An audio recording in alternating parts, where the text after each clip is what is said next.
I would like to highlight today two parts of this Psalm 118. The first one is from verses 5 to verse 9, when the author says, I called on the Lord in distress, and the Lord answered me and set me in a broad place.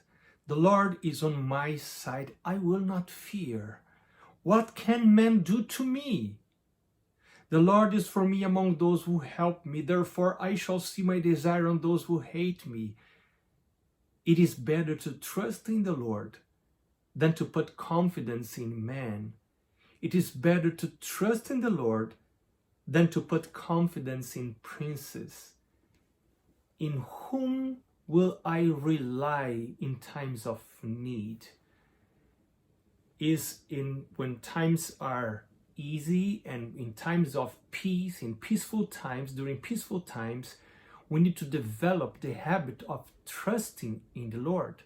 So when difficult times come, it will be easier for us to trust in Him. And if we trust in Him, we can do what is suggested here on the second part I would like to highlight, which is verse 27.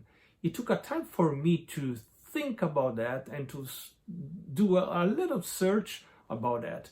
But verse 27 says, God is Lord, is the Lord, and He has given us light. And then the last part of the verse, I could not immediately understand, because it says, bind the sacrifice with cords to the horns of the altar. So the word for cords here is avot.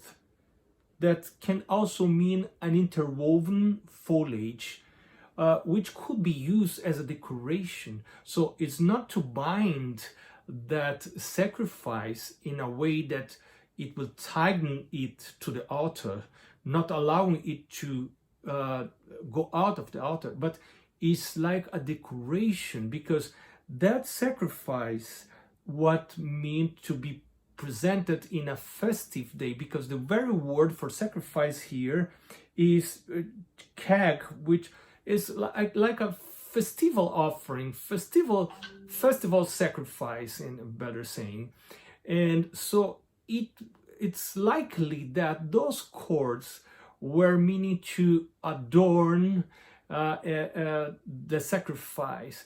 And it reminds us that as a living sacrifice, we also can ask God to bind ourselves to the altar of sacrifice, offering our lives to freely serve God, not because we are obliged to, not because we are forced to, not because we are not allowed to no longer sacrifice our lives, but because we see that there is a great advantage in following Lord.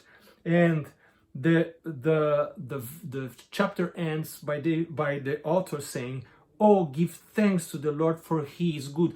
That's why I can ask Him to bind me with cords to the altar, because He's good. He will not use the way I am delivering myself to Him, I am giving myself to Him to harm me. Instead, He will do good to me. Oh, give thanks to the Lord, for He is good, for His mercy endures forever. May the Lord bless you, and may you be a blessing today.